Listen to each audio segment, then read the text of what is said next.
শুভ দুপুর বন্ধুরা, দেখতেই পাচ্ছ রান্না পুরো আমার কমপ্লিট, সব কিছু কিন্তু চাপা দিয়ে রেখে দিয়েছি। তো চলো আজকে দুপুরে কি কি রান্না করেছি সেটাই তোমাদের সাথে শেয়ার করবো, এক এক করে তুলে দিই। সমস্ত বাসন আমি খুলে দিয়েছি, ঢাকনাগুলো খুলে দিয়েছি, দেখতেই পাচ্ছ কত রকমের আইটেম করা আছে।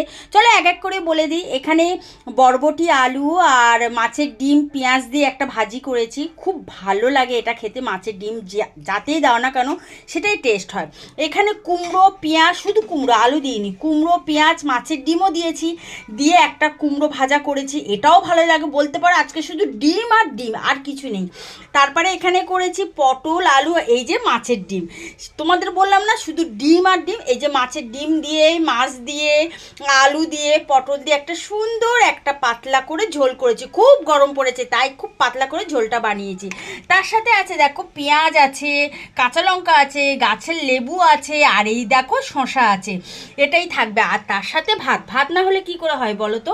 এই ছিল আজকের আমার দুপুরের মেনু। আর এই মেনুটা যদি তোমাদের ভালো লেগে থাকে একটা লাইক করো, সুন্দর করে কমেন্ট করো, আর সবসময় পাশে থাকার চেষ্টা করো। আর আপনারা ভালো থাকবেন, সুস্থ থাকবেন। আজকের মতো আসছি, টাটা।